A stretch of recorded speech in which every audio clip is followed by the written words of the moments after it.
इकबाल तेरे देश का क्या हाल सुनाऊं, दहका तो मर ही गया अब किसको जगाऊं, उगता ही नहीं खोशाए गंदुम के जलाऊं, शाही का है अब गुंबदे शाही पर बसेरा, कुंजश के फरोमाया को अब किससे लड़ाऊं, महमूदों की सफ आज अयाजों से परे है, सुल्तानी जमहूर से जमहूर डरे हैं, थामे हुए दामन है यहां जो भी खुदी का, मर मर के जिए और कभी जी जी के मरे हैं।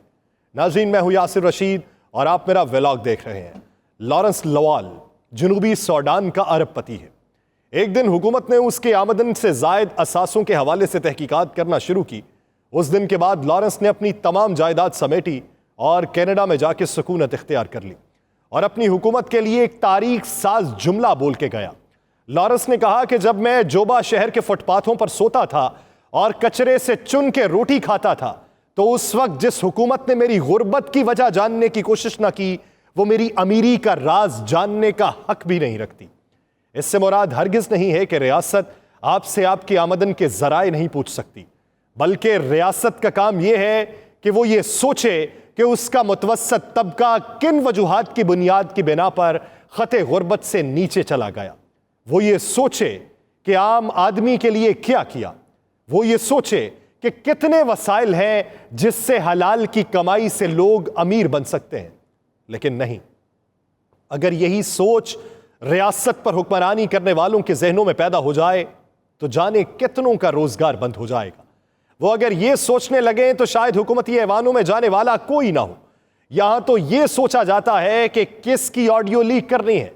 हम हर रोज एक नई ऑडियो पर बहस करते हैं, लेकिन कभी इस बात पर जोर नहीं देते कि एक बड़े तबके को ये किस तरीके से ऑडियोज मिलती हैं, कहां से आती हैं, किस तरीके से ऑडियोज लीक करवाई जाती हैं और फिर उससे किस तरीके से नैरेटिव बनाया जाता है। इस मुल्क में सबसे आसान काम किसी की किरदार कशी करना है, वो चाहे मंजूम मनसूबाबंदी के तहत हो या किसी से नादानिस्ता हो, लेकिन देखने को यही मिलता है। मार्केट में 3 ऑडियोज की बाज़गश्त इस वक्त सुनाई देती है। अली अमीन गंडापुर की, जो अपने किसी टिकट होल्डर को यह कहते हैं कि तुम किधर हो, जमान पाक क्यों नहीं गए, तो वह आगे से जवाब देता है कि 50 अफराद लेकर जाऊंगा। तो वह आगे से अली अमीन गंडापुर उसको हिदायत देते हैं कि 50 नहीं 100 अफराद लेकर जाओ, वहां पर जाकर शक्ल दिखाओ अगर टिकट लेनी है। तो उसके बाद अली अमीन गंडापुर अपनी इस बात पर कायम है कि यह मेरी ही ऑडियो है, तो इसमें गलत बात क्या है। दूसरी ऑडियो मरियम नवाज साहिबा की है, जो परसों के वाकये के ऊपर पूछ रही हैं कि अंकल इस पर क्या बात करनी चाहिए, इसको कौन सा रुख देना चाहिए, इस पर क्या गाइडलाइन लेनी चाहिए। तो इस ऑडियो की अभी तक तरदीर मंजर आम पे नहीं आई, लेकिन वो किस तरीके से उस मंजरनामे को बयान करना चाहती हैं वो वही जानती हैं। फिर एक ऑडियो है जिसमें 2 शख्सियात के माबैन गुफ्तगू होती है जो अहम ओहदों पर फाइज हैं, और वो 8 मार्च की रैली के हवाले से बात कर रहे हैं। एक दूसरे को हिदायत जारी करता है कि तुम्हें फ्री हैंड दिया गया है, तो दूसरा आगे से जवाब ये देता है कि ये फ्री हैंड जो आपने मुझे दिया है इसकी पूरी तामील होगी। फिर दूसरी बार कॉल आती है तो उसमें यह पूछा जाता है कि पुलिस आगे लग के भाग क्यों रही है, तो उसकी जानिब से यह कहा जाता है कि पुलिस भाग इसलिए रही है कि कारकुनान की तादाद ज्यादा है। अब उसमें यह बात दी जाती है कि अफरा तफरी फैला दो, वो मुबैना ऑडियो है। लेकिन सवाल यह बनता है कि अगर इक्तदार के आला ओहदों पर बैठने वालों की ऑडियोज भी लीक हो जाती हैं, अगर उनके मोबाइल फोन भी टैप किए जाते हैं, तो फिर पाकिस्तान में बसने वाला एक आम शख्स कैसे महफूज है, एक आम पाकिस्तानी कैसे महफूज है। अगर इसको मैनिपुलेट किया गया है, गलत तरीके से मुख्तलिफ ऑडियोज को जोड़ के एक बड़ी ऑडियो बनाई गई है और एक नैरेटिव बनाने की कोशिश की गई है, तो सवाल यह बनता है कि आला ओहदों पर फायज लोगों की ऑडियोज को इस तरीके से मैनिपुलेट किया जा सकता है और फिर जिन्होंने मैनिपुलेट किया वो गिरफ्तार भी नहीं हो सकते, वो गिरफ्तारी से भी भाग सकते हैं। तो फिर यहां पर आईनो कानून की हुक्मरानी किस तरीके से है? फिर अगर कोई आईनो कानून से रूगर्दानी करेगा तो उसको कौन गिरफ्तार कर सकता है, उस पर कौन हाथ डाल सकता है? यह सबसे अहम सवाल है। यहां पर ऑडियोज मंजर आम पे आती है, लेकिन वावेला ऑडियोज के मंजर आम पे आने के बाद यह मचाया जाता है कि इसने ऐसा क्यों किया। यह नहीं मचाया जाता कि यह ऑडियोज मंजर आम पे कैसे आई, फोन को टैप किसने किया, रिकॉर्डिंग किसकी तरफ से की गई थी। पाकिस्तान के अंदर निज़ाम सियासत को तब्दील करने की ज़रूरत है। जितनी अफरा तफरी पाकिस्तान में पैदा होती जा रही है, जितना इंतशार पाकिस्तान की सियासत में पैदा होता जा रहा है, जितनी नफरत पाकिस्तानियों के जहनों में बीज दी गई है, इसकी बवाई कौन करेगा? ये अहम सवाल है। इसकी बवाई करने के लिए शायद आप पाकिस्तान में मौजूद ना हो। जिले शाह के हवाले से आज पंजाब की हुकूमत ने एक प्रेस कॉन्फ्रेंस की। बताया गया कि किस तरीके से जिले शाह की मौत हुई, जिसको पाकिस्तान तहरीके इंसाफ ने पुलिस के हाथों मौत का ड्रामा रचाया है। कल के दिन अजमल जामी साहब ने एक व्लॉग किया। उस व्लॉग में उन्होंने एक निजी टीवी चैनल के रिपोर्टर के हवाले से बात की कि उस रिपोर्टर ने जिले शाह को पुलिस की गाड़ी में बैठे हुए देखा। उससे पहले पंजाब हुकूमत यह कहती थी कि यह तशद्दुद किसी और ने किया है, पुलिस ने नहीं किया, ये इन्होंने ही तशद्दुद करके अपने कारकुन को मार दिया। लेकिन कल का जब वो व्लॉग मंजर आम पे आया तो इस व्लॉग में ये बात बताई गई कि वो गाड़ी में मौजूद था। अब वो गाड़ी जिस वक्त में देखी गई और जिले शाह को जिस वक्त अस्पताल पहुंचाया गया, उसमें 1.5 से 2 घंटे का वक्फा है। अब 1.5 से 2 घंटे जिले शाह को कहां रखा गया, इस पर बेशुमार सवालात उठाए गए। आज हुकूमती नुमाइंदगान आए, निगरान वजीर आला आए, IG पंजाब आए और उन्होंने आके ये बताया कि हमने गिरफ्तारियां की, लेकिन हमारी हिकमत अमली ये थी कि इनको डिस्पर्स किया जाए और उसके लिए हमने ये सोचा कि इनको यहां से गाड़ियों में डाला जाएगा और दूर कहीं ले जाकर छोड़ दिया जाएगा। फोर्ट्रेस के करीब कारकुनान को छोड़ दिया गया। वहां पर एक गाड़ी के साथ तसादुम हुआ। तसादुम होने के नतीजे में उसी गाड़ी में लोगों ने उसको डाला, अस्पताल लाए और अस्पताल लाने के बाद जब उन्हें पता चला कि इसकी मौत हो गई तो उन्होंने अपने बॉस को बताया। बॉस ने फिर डॉक्टर यास्मीन राशिद से मुलाकात करवाई। डॉक्टर यास्मीन राशिद सेंट्रल पंजाब का वो जो रुकन था उसको लेकर चेयरमैन PTI के पास गए। वहां पर जाकर गुफ्तगू हुई और उसके बाद उन्होंने हिदायतनामा जारी किया कि ड्राइवर अपनी दाढ़ी को उतरवा दे ताकि उसकी शनाख्त जाहिर ना हो सके।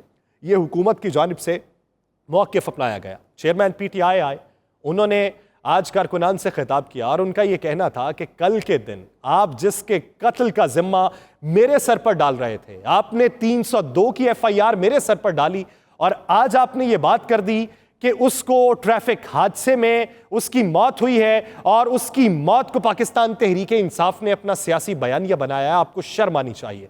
ये पाकिस्तान तहरीके इंसाफ की तरफ से मुद्दा उठाया गया। लेकिन अगर हुकूमत की बात को सच माना जाए तो फिर सवाल ये पैदा होता है कि अगर पाकिस्तान तहरीके इंसाफ ने इसे अपना सियासी नैरेटिव बनाया है तो फिर पाकिस्तान तहरीके इंसाफ आज जुडिशल कमीशन की तश्कील का मुतालिबा क्यों कर रही है? सवाल बनता है। CCTV फुटेजेस मौजूद होंगी। CCTV फुटेजेस की मौजूदगी के हवाले से आपके पास वो CDR भी मौजूद होगी, जिस CDR के तहत उस रुकन ने, जिसको आपने बताया कि वो बॉस है किसी ड्राइवर का, उसने डॉक्टर यास्मीन राशिद से बातचीत की। आपके पास CDR मौजूद होगी। आपके पास कैमरों की फुटेज भी मौजूद होगी कि एक ही गाड़ी में बैठे हुए ये जमान पाक पहुंचे हैं। आपके पास ये भी फुटेज मौजूद होगी कि वही डाला जमान पाक के बाहर मौजूद था और फिर ये अंदर गए, ये बाहर आए और फिर उन्होंने एक नया नैरेटिव बना लिया। अगर आपके पास ये तमाम तर सबूत मौजूद हैं तो इसे भी मीडिया के सामने लेके आए।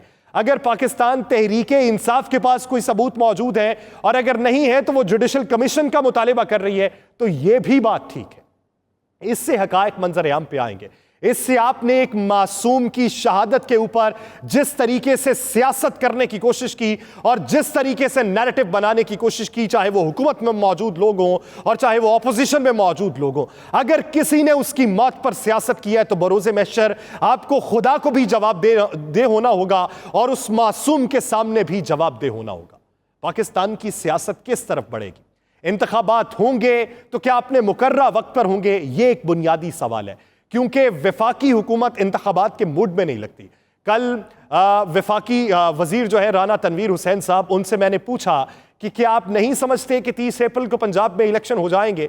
तो उन्होंने वही मुद्दा दोहराया जो वजीर दाखिला राना सनाउल्लाह दोहराते हैं कि किस तरीके से एक शख्स के कहने पर इलेक्शन हो जाए, किस तरीके से अलहदा इलेक्शन तमाम सियासी जमातें बर्दाश्त कर सकती हैं, किस तरीके से पहले पैसा एक तरफ खर्च किया जाए और फिर कुली तौर के ऊपर खर्च किया जाए। वो ये समझते हैं कि कुली तौर पे अगर इलेक्शन हो तो वो पाकिस्तान की बेहतरी का फैसला हो सकते हैं। आज जो सिक्योरिटी इदारों ने इलेक्शन कमीशन को रिपोर्ट जमा करवाई है, उस रिपोर्ट में यह बात की गई है कि chairman PTI Imran Khan, chairman Jamiat Ulema Islam F Maulana Fazlur Rahman, शरीक chairman Pakistan peoples party Asif Ali Zardari और दीगर कई लोग हैं जिनकी जानों को खतरा है और सिक्योरिटी थ्रेट्स हैं। इसी सिक्योरिटी थ्रेट को मद्देनजर रखते हुए आप इलेक्शन को अभी ना करवाएं, जिसके बाद इलेक्शन कमीशन ने अब फैसला करना है कि एक हफ्ते के बाद वो ये फैसला देगी कि इलेक्शन 30 तारीख को होंगे या नहीं होंगे। यहां पर बात ये हो रही है कि पाकिस्तान मुस्लिम लीग नून के जो ताहयात कायद हैं मियां मोहम्मद नवाज शरीफ साहब, उनको दौरान हिरासत जहर दिया गया। इसका पहले पाकिस्तान मुस्लिम लीग नून की चीफ ऑर्गेनाइजर मरियम नवाज साहिबा ने इंकशाफ किया। उसके बाद मियां जावेद लतीफ साहब ने कह दिया। मियां जावेद लतीफ साहब ने तो यहां तक कह दिया कि बैरक्स के अंदर सांपों को छोड़ा जाता था। जब आप ये समझते हैं कि उनकी जान को खतरा था और उसी खतरे की बुनियाद के ऊपर कुछ लोगों ने यह चाहा कि ये हमारे सर के ऊपर दाग लग जाएगा, हमारे माथे का कलंक बन जाएगा अगर इनको पाकिस्तान के अंदर कुछ हो गया, तो उन्हीं लोगों ने पाकिस्तान से बाहर भेजा। अब उसी खतरे के पेश नजर वो पाकिस्तान वापस नहीं आना चाहते। जब आपके नजदीक खतरा है, जब आप ये समझते हैं कि साबिक वज़ीर आज़म को जान से मारने के लिए कुछ लोग दर पे थे और अभी भी वो लोग मौजूद हैं या उनकी बाकियात मौजूद है बकौल आपके, तो फिर यह कैसे मुमकिन नहीं है कि मुल्क का एक और साबिक वज़ीर आज़म ये कहे कि मेरी जान को खतरा है, तो आप ये कहें कि ये ढिंडोरा पीटता है। वो ये कहें कि मेरे खिलाफ लोग इस वक्त सरगर्म अमल हैं, तो आप ये कहें कि इसने डर के बारे अपने पांव पे प्लस्तर चढ़ा रखा है। वो ये कहे कि ये मुझे मारने की साजिश कर रहे हैं, तो आप ये कहें कि ये सिर्फ इंतशार की सियासत करना चाहता है, ये फितना फैलाना चाहता है। यानी आपके नजदीक जो प्रिकॉशनरी मेजर्स थे वो ठीक थे, उसके नजदीक जो हिफाजती इकदाम वो उठाना चाह रहा है वो बिल्कुल ठीक नहीं है। वो अपना एक सियासी नैरेटिव बना रहा है। सियासी नैरेटिव से ही आप आवाम को चूरन बेचते हैं और आवाम आपका चूरन खा जाते हैं। अवाम कब तक ये चूरन खाते रहेंगे? कब तक आप अवाम को ये नैरेटिव बेचते रहेंगे? एक दिन आएगा या आपकी कलाई खुल जाएगी या उसकी कलाई खुल जाएगी।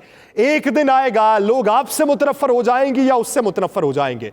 लेकिन याद रखिए कि वो दिन ना आए कि जिस दिन पाकिस्तान की पूरी अवाम तमाम सियासी क़यादत से मुतनफ़र हो जाए।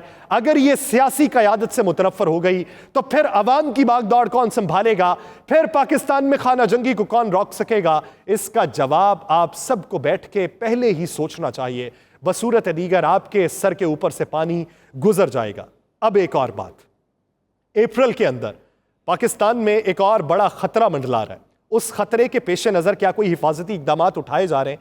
ये बुनियादी सवाल है, क्योंकि इसी को लेकर दुनिया भर में पाकिस्तान का ढिंढोरा पीटा गया था। ये सारे हुक्मरान बैरूनी दौरों पे जाते रहे, अरबों रुपया खर्च होता रहा, लेकिन उसके मद्दे मुकाबिल हिफाजती इकदाम क्या उठाए जाते रहे उसके ऊपर बिलखुसूस बात होनी है। लेकिन ये सियासी मंजरनामे को कंक्लूड करते हैं।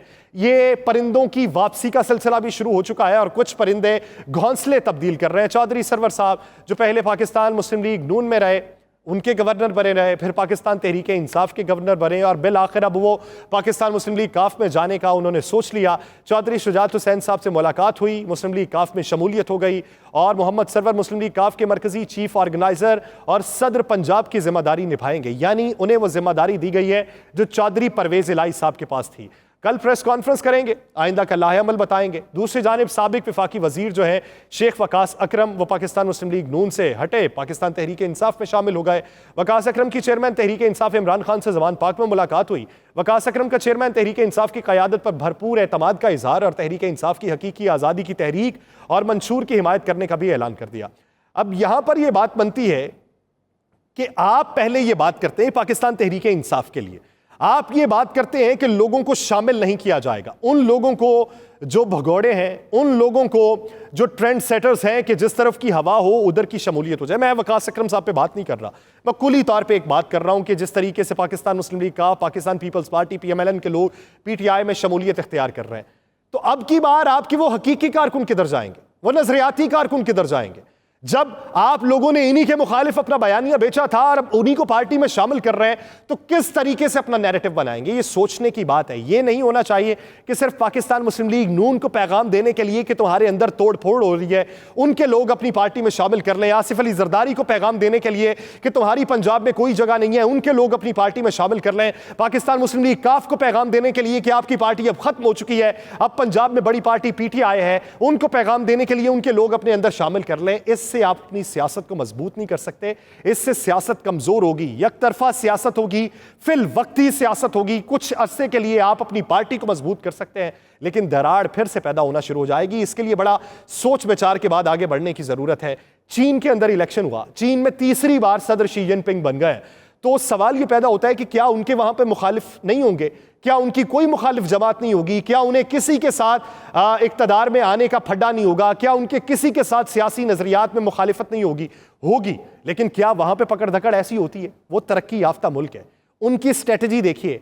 इलेक्शन हो गया, कंपेन भी चली होगी, मुल्क भर के अंदर ऐलानात भी हुए होंगे, वोट भी पड़े होंगे, लेकिन इस सब के बावजूद वहां पे इतना वावेला नहीं हुआ कि मुखालिफ को उठा लो, उसको दबा लो, उस पर मुकदमात करा लो, FIR का इंदराज करा लो, इस तरीके से उसको पस्ती में ले जाने की कोशिश करो, अपने आप को बुलंदी में लाने की कोशिश करो। इस तरीके से नहीं होता। आपको अपनी इक़दार को तब्दील करना होगा, तभी आप बेहतरी की तरफ बढ़ सकते हैं। बसूरत दीगर पशेमानी आपका मुकद्दर रहेगी। अब बात आता हूं अप्रैल के अंदर जो पाकिस्तान के अंदर में शदीद बारिशों की पेशगोई की गई है। ये बारिशें पाकिस्तान के अंदर सैलाब के खतरात को भी मजीद बढ़ा देंगी। अगर पाकिस्तान में गुज़श्ता बरस की तरह बारिशें हुई, तो ये बताइए कि अभी तक आपने हिफाजती इक़दाम क्या किए? ये बताइए कि कितने पुलों के बंद आपने ऐसे बांध दिए हैं जो नहीं टूटेंगे? ये बताइए कि वहां पर सैलाबज़दा इलाकों में जो लोग मौजूद हैं, क्या उनकी तमाम तर बहाली आपने कर दी? क्या उनको बता दिया कि अब सैलाब का पानी इधर नहीं आएगा, हम आपके लिए इकदाम उठा चुके हैं?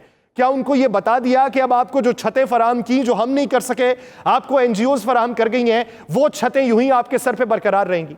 आप अभी भी हादसात की सियासत करेंगे, सानेहात की सियासत करेंगे, लेकिन उससे पहले आपको हिफाजती तदाबीर इख्तियार कर लेनी चाहिए। मुझे दीजिए इजाजत, अल्लाह ने के बाद।